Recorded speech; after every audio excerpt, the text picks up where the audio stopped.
আসসালামু আলাইকুম সুপ্রিয় 2025 সালের এসএসসি পরীক্ষার্থীবৃন্দু, তোমাদের পরীক্ষা কিন্তু শেষ হয়েছে আর এখন কিন্তু তোমাদের পরীক্ষার রেজাল্ট দিবে। তো তোমরা কীভাবে তোমাদের হাতে থাকা স্মার্টফোন দিয়ে রেজাল্ট দেখতে পারবে আজকের এই সম্পূর্ণ ভিডিওতে দেখিয়ে দেবো, এবং একদম মার্কশিট সহ তোমরা কীভাবে রেজাল্টগুলো দেখবে একদম সহজ নিয়মে আজকের এই ভিডিওর মাধ্যমে তোমাদেরকে দেখিয়ে দেবো। যেহেতু তোমাদের রেজাল্ট প্রকাশ করবে আর কিছুক্ষণ পরেই, তাই তোমাদেরকে রেজাল্ট দেখতে হবে। দেখা গেল বাজারে গিয়ে রেজাল্ট দেখতে গেলে অনেক সময়ের প্রয়োজন হয়, যেমন সিরিয়ালে দাঁড়িয়ে থাকতে হয়। সেই হিসাবে তোমরা কিন্তু তোমাদের হাতে থাকা ফোন দিয়ে একদম সহজ নিয়মে রেজাল্টগুলো দেখতে পারবে। তাই অবশ্যই তোমরা কীভাবে রেজাল্টগুলো দেখবে সম্পূর্ণ ভিডিওতে দেখিয়ে দেবো।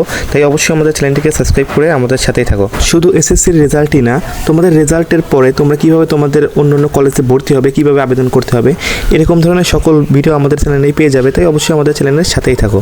তো এখন বলি তোমরা রেজাল্ট কীভাবে দেখতে পারবে। রেজাল্ট দেখতে হলে সর্বপ্রথম তোমাদেরকে যে কাজটি করতে হবে, তোমাদের ফোন থেকে যে কোনো একটি ব্রাউজার ওপেন করে নেবে, হোক সেটা ক্রোম ব্রাউজার অথবা অন্য যে কোনো ব্রাউজার। তো আমি আমার কম্পিউটার থেকে যে কোনো একটা ব্রাউজার ওপেন করে নিলাম। আমি কম্পিউটারে দেখাচ্ছি, তোমাদের ফোনেও সেম নিয়ম। তো এখান থেকে সর্বপ্রথম তোমাদেরকে সার্চ করতে হবে। এখান থেকে তোমরা এসএসসি রেজাল্ট বিডি, তো এসএসসি রেজাল্ট বিডি লিখে এখান থেকে সুন্দরভাবে সার্চ করে দিবে। আমি এখান থেকে এসএসসি বিডি লিখে সার্চ করে দিচ্ছি।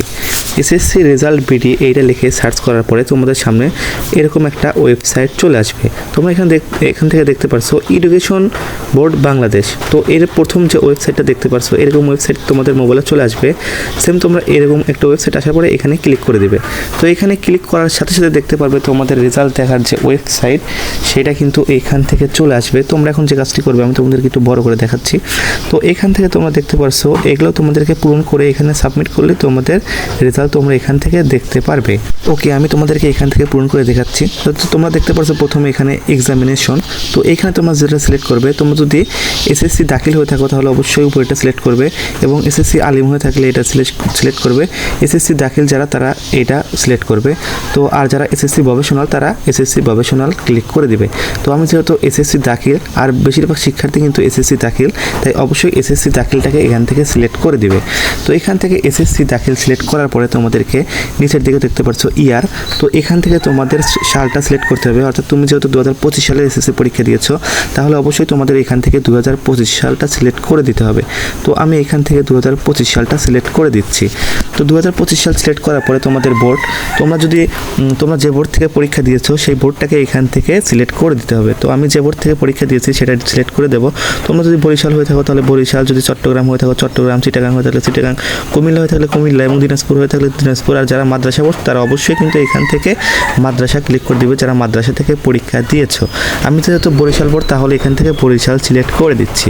তো বরিশাল সিলেক্ট করার পরে তোমাদের এখান থেকে রোল, তোমাদের যে অ্যাডমিট কার্ডের যে রোলটা রয়েছে, তোমাদের যে কার্ডটা রয়েছে, তোমাদের যে এসএসসি পরীক্ষার রোলটা, সেই রোলটাকে কিন্তু তোমাদের এইখান থেকে বসিয়ে দিতে হবে। তো আমি এখান থেকে আমার রোলটা বসিয়ে দিচ্ছি। আমি যে শিক্ষার্থীর রোলটা তোমাদেরকে দেখাবো সেটা বসিয়ে দিলাম।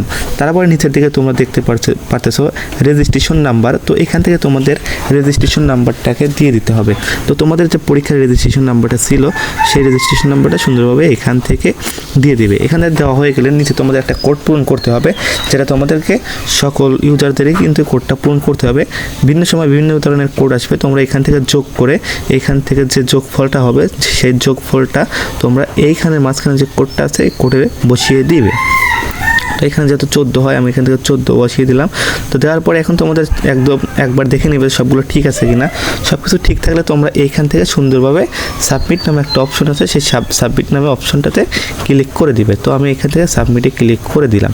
তো এখান থেকে সাবমিটে ক্লিক করে দেওয়ার সাথে সাথে কিন্তু আমাদের রোলটা কিন্তু এখান থেকে চলে এলো। দেখতে পাচ্ছ এখান থেকে রোল নাম্বার দেখাচ্ছে, তারপরে শিক্ষার্থীর নাম, তোমরা এখানে দেখতে পাচ্ছ রোল নাম্বার, শিক্ষার্থীর নাম, এবং আরও বিভিন্ন ধরনের ফাদার নেম, মাদার নেম, এগুলো দেখাচ্ছে। এগুলো ঠিক থাকলে তোমরা বুঝে নেবে এটা তোমাদের রোল।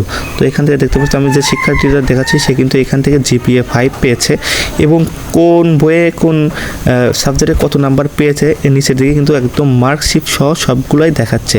তো আশা করছি তোমরা বুঝতে পেরেছো তোমরা কীভাবে রেজাল্ট দেখবে। একদম সহজ নিয়ম, এভাবে তোমরা রেজাল্টগুলো দেখতে পারবে।